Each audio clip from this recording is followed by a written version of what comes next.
How do you transform a colossal church into a futuristic house? Or turn a dilapidated old barn into a stylish family home? From industrial workshops to crumbling cottages, this series follows brave homeowners. There is a chance that they might not fit, so it's a little bit scary. As they take on the seemingly impossible challenges. If it goes either way, it could really damage the window. There you go. Of transforming historic structures never built to be lived in. We explore the ancient master crafts and ingenious modern design it takes to build an historic home. Well, that'll last for hundreds of years. In this episode, a determined family takes on the challenge of a lifetime. Ta-da! Seemed like an incredible opportunity, and so we just went for it. Wrestling a huge space on an ambitious budget. There are things that we really wanted to get done that we're not going to be able to do now. Leading to a surprising encounter with royalty. One of the conditions of the purchase was that we had to go through an approvals process with the Duchy of Cornwall. To preserve and modernise Oh, steady, Matt. this cavernous historic threshing barn. So we've got mezzanine. Yeah!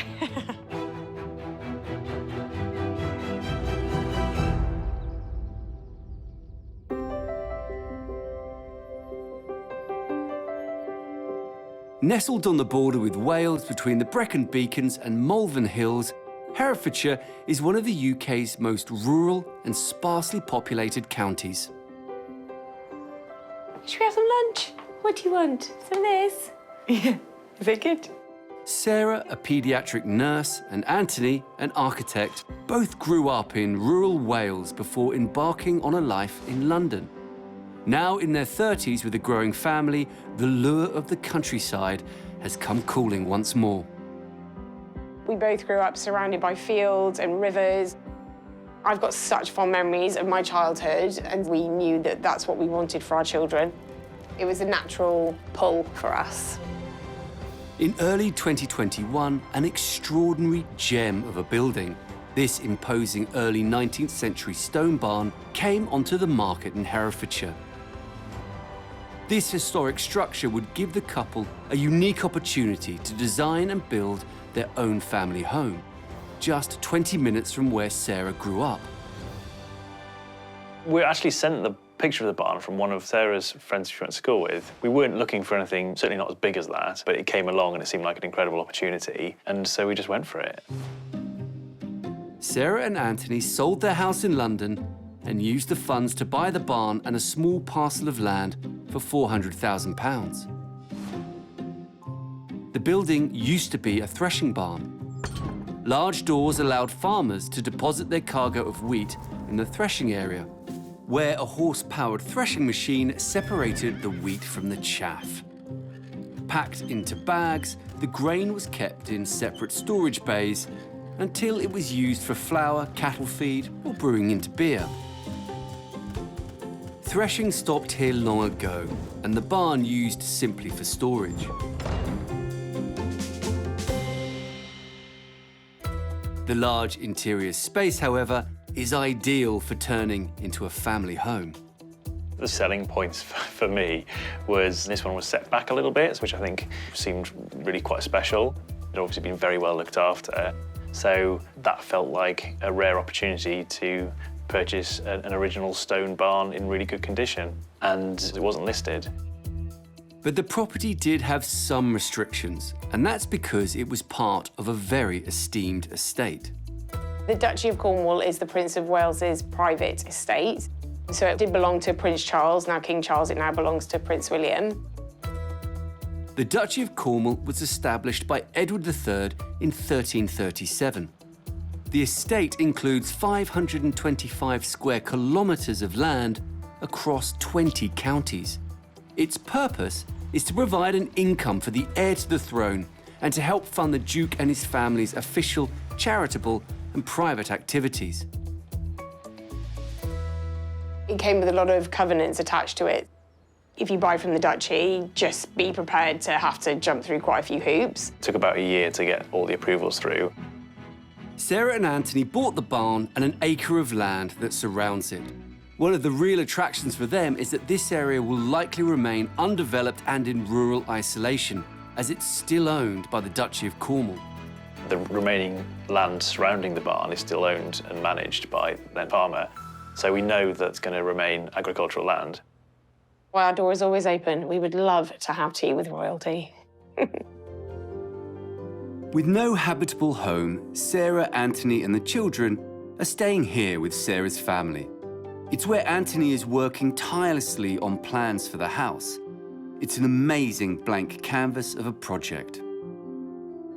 This is just a big stone barn. It was completely empty, so you walk in and there's just an enormous void inside, an amazing original oak roof structure, and it was just in really good condition. So we bought it from the Duchy of Cornwall, who owns a lot of land in that area, and they'd just taken really good care of it. Anthony is keen to maintain as much of the character of the main barn as possible. The key move for what we're really trying to do is to keep one half of the barn in the existing triple height space. And so to do that, we stacked all the bedrooms in one half of the barn. So there's 2 stories here and all the bedrooms and bathrooms are stacked up above each other. And you've kept this one really large area. But Anthony hasn't had entirely free rein. Slightly different thing about buying it from the Duchy of Cornwall was that there was a covenant attached, which meant that they also wanted to approve any changes that we did. His plans for the conversion are ambitious. He'll keep the former threshing area at a full 8-metre height and replace the doors with large glass panels. One end will feature 2 bedrooms and a bathroom on the ground floor and a master bedroom on a newly made second floor, and a 3rd floor with 2 more bedrooms, storage areas and a bathroom. A floating staircase will connect all levels.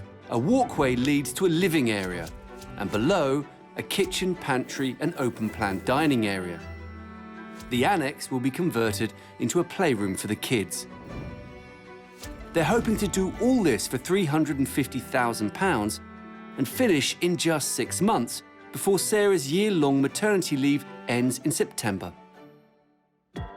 Nearly a year after taking the keys, Anthony has finally assembled a team of contractors so that work can fully begin on this ambitious restoration project. At the moment, this is our way in. This is our site security.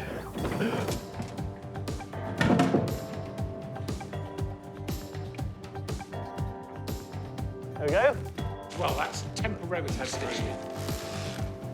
The project has been delayed. There's been about 4 or 5 months where nothing was happening on site. There we go. The first task is to build the internal walls in the living quarters to support the additional floors and partition the bedrooms. In the former threshing barn area, they've removed the flagstone so they can lay a new levelled concrete floor. Another key milestone is to make sure the building is watertight. The roof had recently been repaired by the Duchy, but Anthony's also keen to close the gaps in the walls.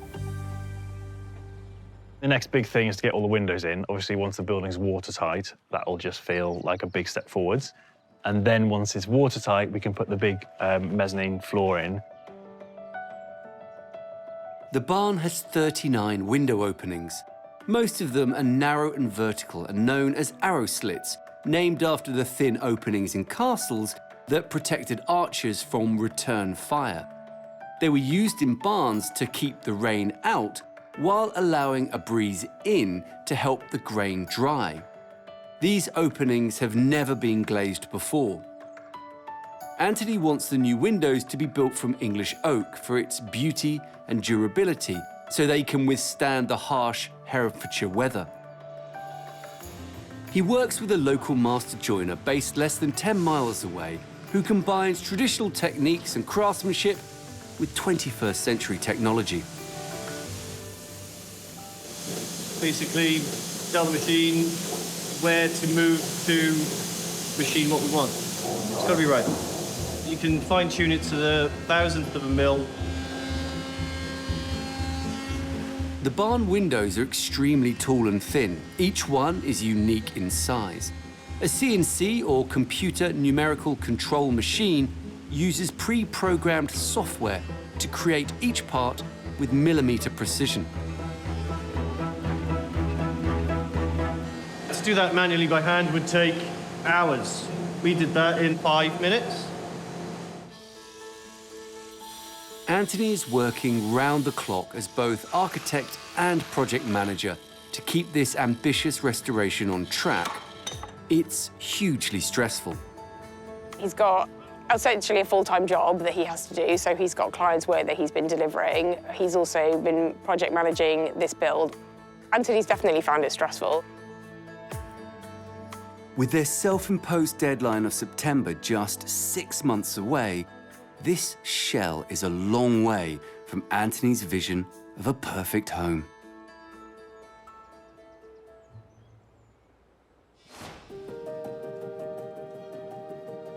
When complete, half of the barn will house the bedrooms and bathrooms, enclosed by solid block walls.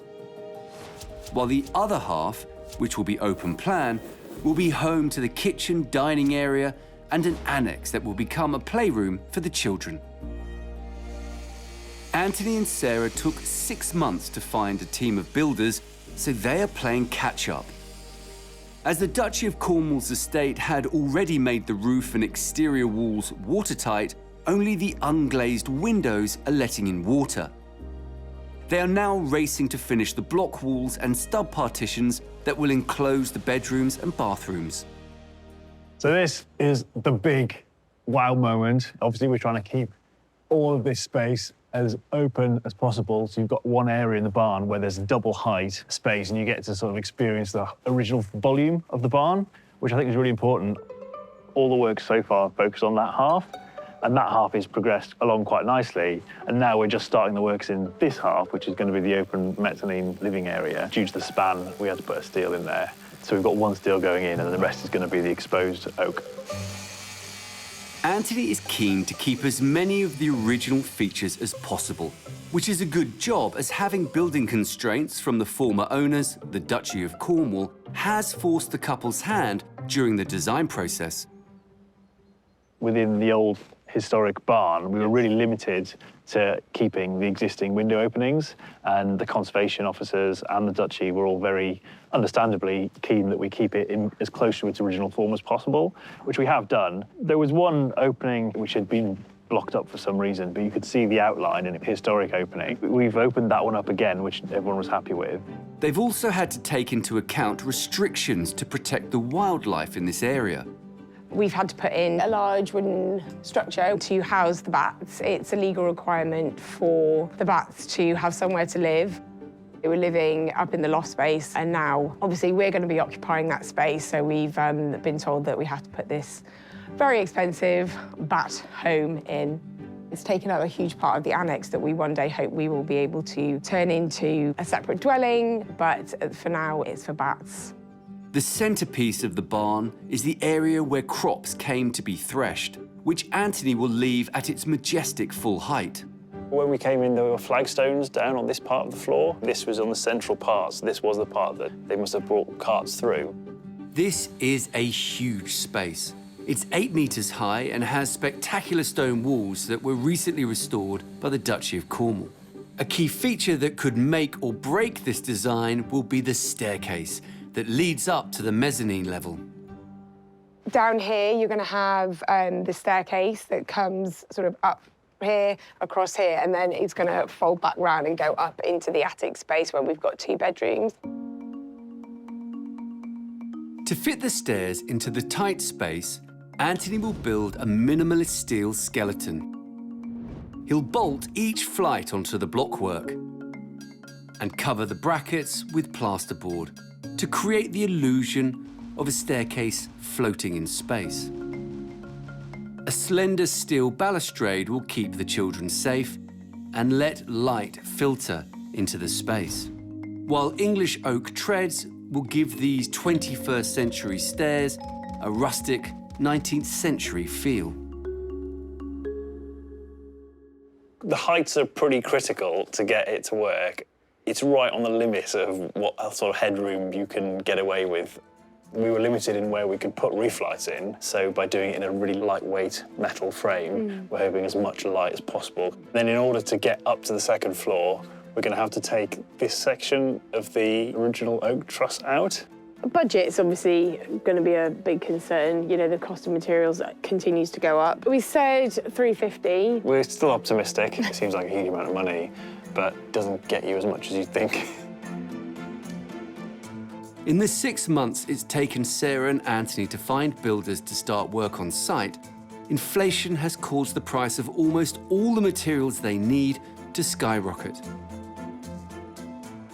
Just insulating the whole inside of the shell, that is one item that has doubled pretty much.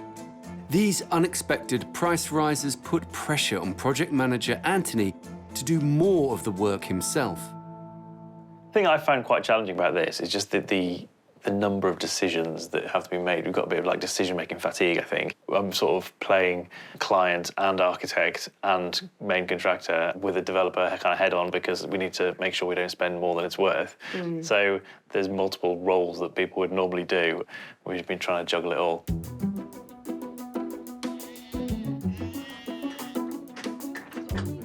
It's now March. The next job is to create the new mezzanine floor, so the team must erect a 6-metre-long steel beam and wooden joists to support it. It's a challenging jigsaw of unique oak pieces. In charge of this stage of the work is builder John. We've been doing the preparation for in the walls to take the steel beam. That's our main priority at the moment. And once that's done and sat in, we will start putting the oak together to make a long beam. Building the mezzanine floor is a major job. First, they must carve pockets for the steel beams into the 19th century walls. Then they secure smooth padstones into each of the holes to give the steel and oak beams a perfectly flat surface to sit on. With the steel in place, the oak beams and joists will quickly follow. Only then can they lay the floor for the mezzanine. They'll use lime mortar to fix the beams and joists into place to preserve the historic character of the building. It's more sympathetic to the materials that are already in the building because the walls are actually made out of fairly soft stone and lime mortar like this. And if we put cement in there, potentially it will cause problems in due course. But conversely, it's quite flexible and it has the property of potentially healing itself if it cracks. It can mend itself, unlike normal cement, which breaks. One of the Romans' great secrets. It takes 8 weeks to fit the oak beams into position. The oak neatly conceals a metal beam to retain the timeless look Sarah and Anthony are hoping to achieve. So we've got mezzanine. Yeah! Oh my goodness, this has been a labour of love. It has. Craftsmanship is fantastic. We're really pleased with it. It ties the building together quite nicely. I think when it didn't, it was very much two separate halves. Yeah. We can get the partitions in the kitchen here and start work on the ceiling. So there's still plenty left to do. Yeah. The mezzanine level allows them to reach the upper half of the barn, so the newly finished oak windows can start to go in. First batch arrived earlier this week, and we're just starting to install them. This wall is particularly tricky because we're leaving this wall exposed stone, so it means that you can see some pretty big gaps around the edge of the stone and use some oak linings just to sort of hide the detail so that we can seal the windows into the stonework and then conceal it with some trims.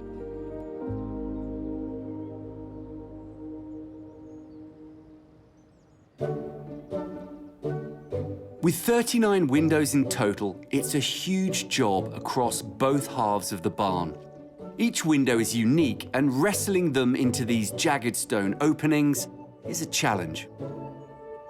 Each one is a different size, so each one is bespoke made. And it's not just about putting it in and sealing it. You also want the window frame to sit right in the middle of the slit. And sometimes it sort of goes off balance. But Johnny, who is a perfectionist, he's doing a really beautiful job.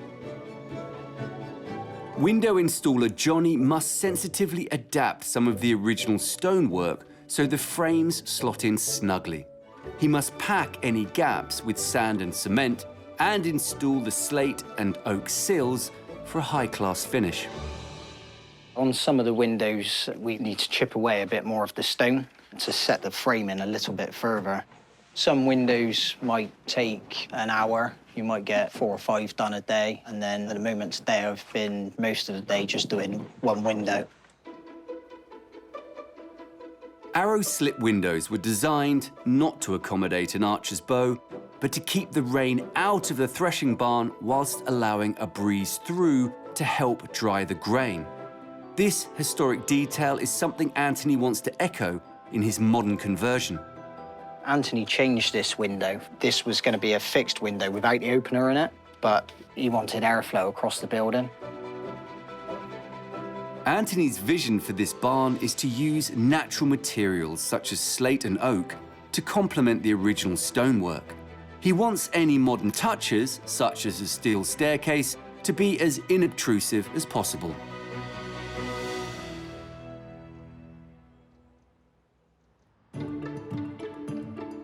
It's now early summer, and the deadline for Sarah and Anthony to move in is fast approaching. Their next challenge is to finalise the last crucial design elements for the staircase. Okay, well, I think there's something nice about a consistency to having all the metalwork as black. Yeah. So that's the black metal. Yeah. We've got black frames in the main build, and it's consistent throughout the barn, which I think is nice. And we know that works. With the design locked, Anthony meets up with the fabricator, Lewis. Hey, hello. How are you? Yeah, all right. Good to see you. Nice to meet you. Yeah, this is great. Look at this. Yeah, fantastic. So you'll be pleased to know, Anthony, we've been busy fabricating some samples. So we've taken some sheet material for you. We folded up a tread. Okay. And then our idea being is your balustrade will link to your staircase like that. Okay. So that's a continuous kind of folded edge to the staircase. That's right. Yeah. And then obviously with the offering of a timber tread, you can consider then whether you want to sit it on the staircase, leave in a small amount of steel as a visual, or, or you could bring it so it is almost flush with the steel. So there's a small nosing on it. That's right. I'm really happy with that. It's exciting. Now Anthony is happy with the final design. Work to manufacture the steel stairs begins.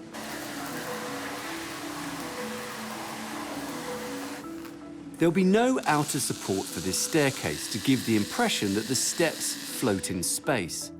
The key elements of the steps, the treads and risers, need to be attached to a special steel plate to support them, known as a stringer.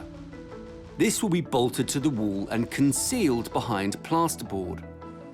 The completed staircase sections will weigh nearly half a ton each, making transportation to site and installation a complex operation.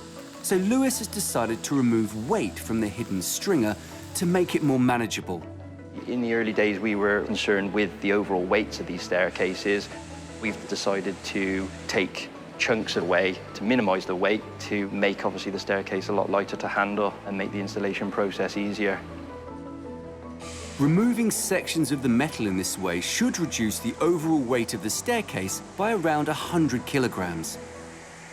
This piece of metal here forms the landing section of the staircase. Without removing material, it probably weighs around 15 kg. So by just taking some simple sections of steel out, we've probably taken it down to about 10 kg.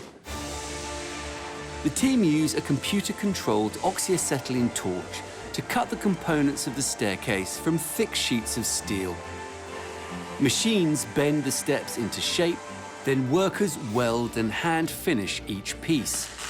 The completed staircase will be a monumental feature in the barn, but its sheer size and weight means it will be a colossal challenge to deliver and install. It's summer in Herefordshire.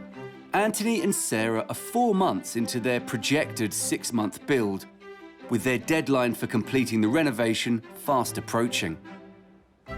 While the centrepiece of this huge barn, the staircase, is being manufactured, Sarah is helping to manage a team of contractors working to transform the annex and outside space. This will be another huge challenge. The annex will be converted into an airy family room and the courtyard covered in gravel to make a sun trap and outdoor dining space. There was a door there, which we've got rid of, and we've now got this opening, which is going to have some big sliding doors on, and then there'll be a door at the end that sort of comes out of the utility room. We've got some original flagstones that were lifted from the sort of central bit of the barn. When we bought the barn, it came with quite a few covenants attached to it, and one of those was that these pre-existing flagstones would have to be reused, which is absolutely fine by us because they are beautiful, they're huge, that we're going to reuse and lay here, and then sort of towards the back of the courtyard, we're going to put down some gravel and maybe a little bit of planting. 3 weeks later, and the much-awaited steel staircase, designed to ingeniously float up the walls, is arriving on site. Transporting the separate parts here has been no simple task. We've had to fabricate a jig to transport the 2 staircases safely. We're just going to look to unload and get them on into the building. The measurements need to be exact and spot on. We definitely don't want to be getting the welder back out. Chief Fabricator Lewis leads the crew. They need to install the staircase starting from the top and work down. The staircase weighs 1.2 tons. It may be split into 3 parts, but each section is an unwieldy shape, making it tricky to squeeze into this narrow space. All right, mate. We've got like an upper staircase to be lifted and to get raised first.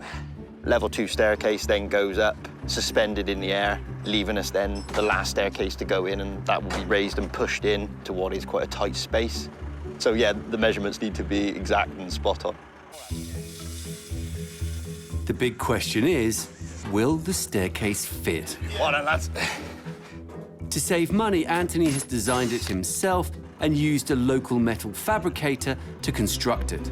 Come in a bit further. Oh, steady, Matt. Whoa, whoa, whoa. See your end plate, Ad? Will you just pull out a little bit? That's it. Generally trying to fit quite a large object in a small space, so you're always restricted with what lifting equipment and mechanical access you can use. So far, so good. That's perfect, yeah. Spot on. We get a few fixings in then, yeah? One edge of the stairs bolts directly into the blockwork wall. They will cover this with plasterboard to keep the fittings invisible. Lovely. We're smiling, we are, because that bit was a bit sketchy. The biggest challenge is getting the handrail in, make sure we don't scratch anything. A vertical balustrade will tie the 3 sections of staircase together. It's crucial they line up, so the balustrade looks seamless. Yeah, we'll have to do that with the chain, I think, mate. Right, we're up to that water pump now. Stay there. We'll have to go up on the chain now, Matt, and then back behind that board. Come on in, then. Right. The alignment has been the challenge. Obviously, you've got one staircase perfectly in line with another staircase. Right on, boys. Better than I could have ever imagined. Oh my gosh, it's beautiful. Work of art, really. The balustrade is a huge 4-metre-long chunk of metal with vertical spindles designed to look like they run through 2 floors. It weighs around 200 kilos. Although it's quite thin material, it weighs quite a lot, so we basically just got to work together, carry it in, upright it, and then obviously look to install it then without damaging it. All right, lads? That's really heavy. Is that the strap chain on here now? Yeah. Strap. I think go soft strap around there. Yeah. So it's higher. 20 weeks after starting work, Yeah. the centrepiece of Anthony and Sarah's renovation is in. Never in doubt. It feels fantastic, truthfully, yeah. It's a relief. It's all fitted, and we've got this showpiece in place. Anthony's key challenge was to design the staircase in a way that helps to accentuate the barn's impressive height. Historic buildings such as barns and churches often have vast interior spaces. Preserving these while making the structures comfortable for living in calls for innovative design. Peggy Prenderville is also a designer who bought a huge space in South London, this early 20th century chapel, which she has converted into a spectacular and imaginative living area. I liked the fact that it had a very high ceiling. That was one of my criteria when I was looking for a place to buy, feeling of space. When I first walked through the door, I thought, wow, I knew this was going to be my home. It was built in 1908, but my comfort zone with my own taste is actually very modern. I love glass, I love stainless steel, and luckily, because English Heritage wanted me to design something where you could see the difference between the new and the old, I could then carry on doing what I like best. The central focal point of the conversion is the kitchen, which creatively uses the original altar as an island station. It's a great example of how to combine modern materials and original features, a theme Peggy continues throughout the building. Using a lot of glass here, it's invisible, therefore it doesn't block a lot of the architectural features, so you don't lose the complete view of the triple stained glass window at the altar end, and also the Latin frieze that goes around the perimeter of the roof. The pulpit is a wonderful original feature. We actually use it for keeping our gardening equipment in it. I couldn't afford to just give the job to a builder, so I employ all of the tradespeople. I buy every nail, every screw, every sheet of MDF. For many years, I'd wake up and forget I lived in the chapel and then be surprised and then think, wow, I'm so lucky.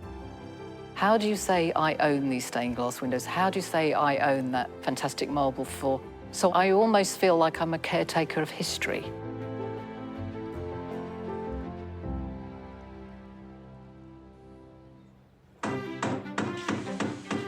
Two months later, and Anthony and Sarah's original August deadline for moving in has now passed. The builders are still hard at work, and there's a huge amount of work left to do. Anthony is working round the clock, both managing and working on site. Rising costs for materials are causing their £350,000 budget to spiral, adding extra pressure. 3 words to describe the project. The budget. At the moment, the focus is on just doing enough to get in. I mean, 6 months ago, when we were looking at sort of move-in dates, ideally we would have been in before I started work. That time has been and gone, and I am now back at work. It's been a challenge, yeah. Things have definitely taken longer than we expected. I think there's been an abundance of work and a shortage of labour. Can't really see the wood for the trees at the moment. I think we're just right in the thick of it. I suppose I do have to just stand back and take a moment to look around. I think occasionally you come up and the sun's shining and think, oh my gosh, this is going to be incredible. With budget and time running out, Sarah and Anthony are racing to make a warm, cosy home for their 3 children before the winter weather kicks in. But an agricultural space as vast as this, built with no thought of central heating, poses a monumental challenge to keep warm. We've got an air source heat pump, which I believe is the biggest domestic one that you can get. Obviously, it's a big barn. So we're hoping that we've got capacity to heat the whole thing.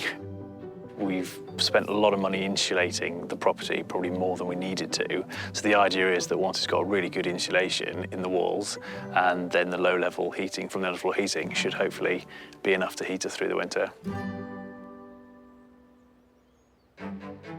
Another interior challenge is lighting. The narrow slip windows let very little natural light in.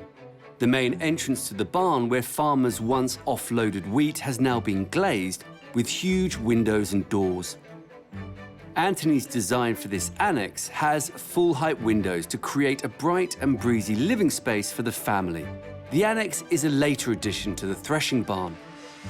The covenants may restrict what Anthony can do to the historic barn, but he has more scope with using modern materials to convert this smaller space. Oh my gosh, they look so good. What I love is, because that is hidden behind there, it just looks like a massive piece of glass. Nicely done there, architect. With Sarah now back at work as a nurse, both she and Anthony are juggling full-time stressful jobs, looking after their 3 children and this epic restoration. They're using traditional clay plaster to cover the interior partition walls and some of the stonework.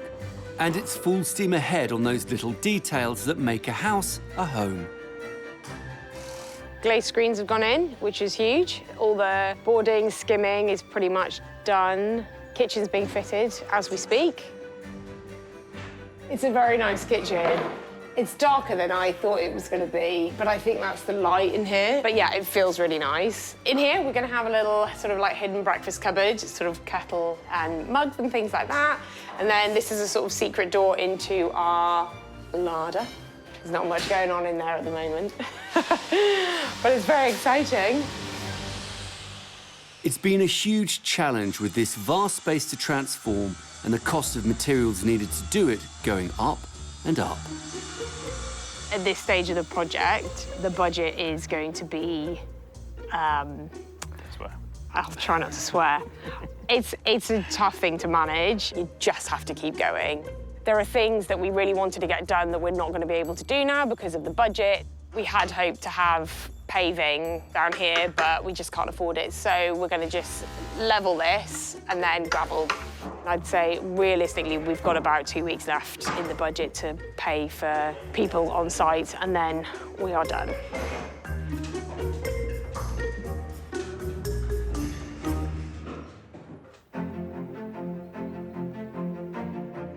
Architect Anthony and paediatric nurse Sarah left London 2 years ago because they wanted to bring up their children in the rural beauty of Herefordshire. They've spent more than 18 months renovating this 8-metre tall threshing barn, once owned by none other than King Charles, and it doesn't disappoint. This is the very best of modern architecture because it's calm and quiet. It really is about the old barn, the beautiful traditional detailing, the slate roof, the neat slot windows and stonework, through to the black cladding and the black windows which allow the oak structure to come forward and be celebrated. It's a spectacular piece of design. And here we are at our finished home. Last few weeks have been a bit of a rush. A bit surreal, really. There's sort of that moment of, oh my gosh, this is going to be home. This one-time royal threshing barn has had a total transformation. Anthony has split the empty shell in two, with a huge 8-metre-high living space on one side and living quarters on the other that house the 2 bathrooms and 5 bedrooms. Access to the upper floors is by a majestic steel staircase that seems to float out of the walls, flanked by slender steel rods that span the full height of the barn. Everything is wood and black steel, and it's stunning. The new elements we've put in quite clean and crisp, and the old parts we've sort of left old and exposed. So the old bits are a bit wonky, like the old oak and the stonework, and the new bits, where possible, we've got super crisp lines. So I think the nice contrast between the two works quite well. We're living in a barn, you want it to feel like a barn and constantly be reminded of that building that you've turned into your home. Anthony has done a great job in preserving the voluminous space inside this barn. The 8-metre-high ceilings mean not only are there views in every direction from the windows, but up to the old timbers as well. We think keeping this one space, the full sort of triple height, was kind of the key behind what we're trying to do. And yeah, when you see it finished, it feels pretty big. Because of the scale of this space, everything had to be oversized. These are 1.2-metre tiles. The oak beams are chunky. Everything, the pendants, lights, everything is oversized, and it kind of just feels right. Anthony also designed a very stripped-back, simple, but thoroughly modern kitchen. We didn't want everything too cluttered on show, so we've managed to hide a lot of things away. We've got a sort of secret door there that leads through to a pantry, which is going to be a storage area. The barn has some large openings to let light in, but most of the windows are much narrower slits. Anthony has cleverly played with light and dark designing the building so that you move from zones of intimate dark space to huge, welcoming, bright areas, like the room in the annex just off the main kitchen dining room. Family room, isn't it? It's got the best daylight in here because it's the only place that we could put the big glass in, so it's going to be an all-purpose room. It's the perfect room for letting kids paint, play, and make a mess. This house feels like a great space to bring up children. The whole reason why Anthony and Sarah moved here from London. The showpiece of this huge area is the elegant metal staircase that rises to the living quarters. Anthony's bold, cost-cutting decision to design the staircase himself and use a generalist metalworker to make it has paid off handsomely. A staircase that might have cost £40,000 has been made for a fraction of that. And the slot windows let in a beautiful quality of light. A walkway with more stunning metalwork, a seamless, elegant handrail, takes you across to the snug, tucked right up in the rafters of this epic space. You can sort of experience the barn from a different perspective. Yeah, even in such a big space, it can still feel quite cosy because you're so up in it. Sarah and Anthony have also added in sash windows to existing openings in the barn, an unusual addition to an agricultural building like this. So these were the original openings. We were sort of forced to go down the sash window route from the Duchy of Cornwall. Our initial response would be to put a big piece of glass, and it would have looked very much as if it always had, in a way. But their architects were of the opinion that all the windows needed to have bars on. And we were like, what are we going to pull out of the sale? And in the scheme of things, we decided that would be a really silly thing to do. It's an unusual design choice, but it does work. The barn has been a huge labour of love for Anthony and Sarah. With a modest budget and a growing family, it's definitely not been easy. It's taken all sorts of sacrifices, not least because Anthony has had to take charge of almost every aspect of this build himself. There were times where we just longed for someone to take it on and just to come in and say, can you just deliver the rest of this? We've ended up being far more involved, being here far more. It's a big emotional drain just in decision-making because you want to do it justice as well. It's a rare opportunity, it's a nice barn, and a lot of people locally know the barn. You know, we want to do a good job, really. The couple's original budget was an extremely ambitious £350,000. But with prices rocketing and builders leaving, it's gone well above that. We were unfortunate that it was a bad time to build. You know, we'd already started and, you know, material cost was just costing more and more. Anthony has taken on almost every part of this build, from designing the home to details like the staircase, as well as project managing every step of the way. As a result, he's come up with a project that would have cost anyone else far more than it's cost him. The house needs a few final finishing touches, but Sarah and Anthony are happy to wait to make sure they get it right. You need to live in a space really to work out what you want to put there and let the sort of home grow around you.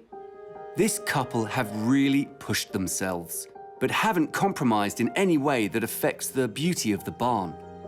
They've listened to the building and put their own stamp on it, a hard thing to get right. It's a beautifully built and beautifully conceived piece of architecture. This is a hugely sympathetic conversion that does exactly what a restoration project should do. It preserves the best of the old, like the cavernous height and beautiful stone walls, while making it thoroughly 21st century. It should be the perfect countryside home for Anthony, Sarah, and their 3 children.